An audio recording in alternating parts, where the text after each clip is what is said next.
Hello friends, तो कैसे हैं आप सब। आज की वीडियो में हम बात करेंगे H1B वीज़ा के बारे में।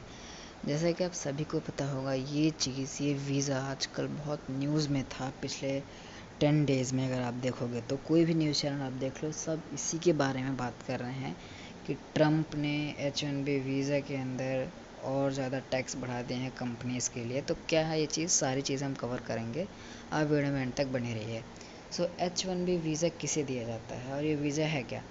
तो यूजुअली जो प्रोफेशनल्स होते हैं, जो कंपनीज़ होते हैं यूएस की, वो वर्किंग प्रोफेशनल्स को, जिनमें ज़्यादा स्किल्स होती हैं और जो स्किल्स कंट्रीज़ के यूथ के पास नहीं होती हैं, उनको बाहर से लाती हैं अपने कंट्रीज़ में यूएस की कंपनीज़ फॉरेन वर्कर्स को। तो उन्हीं फॉरेन वर्कर्स को यूएस की कंपनीज क्या देती हैं, H1B वीज़ा देती हैं। इस वीज़ा के अंदर क्या होता है, यूजुअली ये वहाँ की सिटीजनशिप नहीं होती, बस इस वीज़ा के अंडर प्रोफेशनल रह सकता है यूएस में बिना किसी दिक्कत के। तो इसके अंदर क्या हुआ कि डोनाल्ड ट्रंप के जैसे भी अभी इंडिया के साथ बन नहीं रही, जब से वो आए हैं तो इंडिया के फेवर में नहीं डोनाल्ड ट्रंप, क्योंकि इंडिया जो है वो रशिया से ट्रेड कर रहा है, रशिया से ट्रेड बढ़ाता जा रहा है।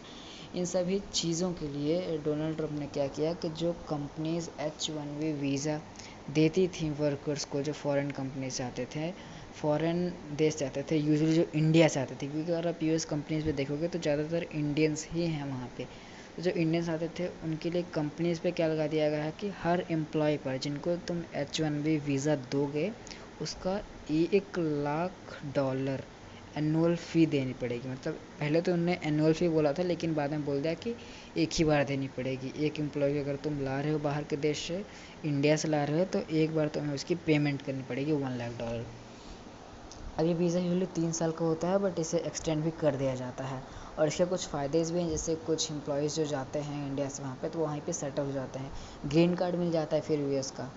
तो ये H1B वीज़ा एक ऐसा तरह है जैसे कि कुछ लोग इमिग्रेंट्स हो जाते हैं, जो कि कंट्रीज़ को छोड़ जाते हैं और ज़बरदस्ती बिना परमिशन के कंट्री में जाते हैं, वो इमिग्रेंट्स कहलाते हैं। तो बट ये नॉन इमिग्रेंट वीज़ा होता है, मतलब आप इमिग्रेंट्स में कंसिडर नहीं किए जाओगे अगर आपके पास ये वीज़ा है तो यही सब चीज़ें चल रही हैं आजकल न्यूज़ में। डोनाल्ड ट्रंप ने इसको बढ़ा दिया है।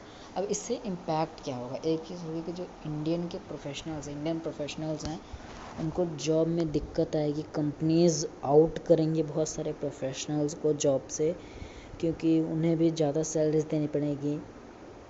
अगर यूजली वहाँ के टेक प्रोफेशनल की सैलरी अगर $1.5 लाख है, तो उसको कितना लाख फिर ऐड करके ये $2.5 लाख देना पड़ेगा। तो ये सारा इम्पैक्ट आएगा कंपनी के ऊपर, फिर कंपनीज फायर भी कर सकती है वर्कर को इसकी वजह से। तो ये सारे इम्पैक्ट हैं। आज की वीडियो में इतना ही, हम मिलते हैं अपने किसी और नए वीडियो में।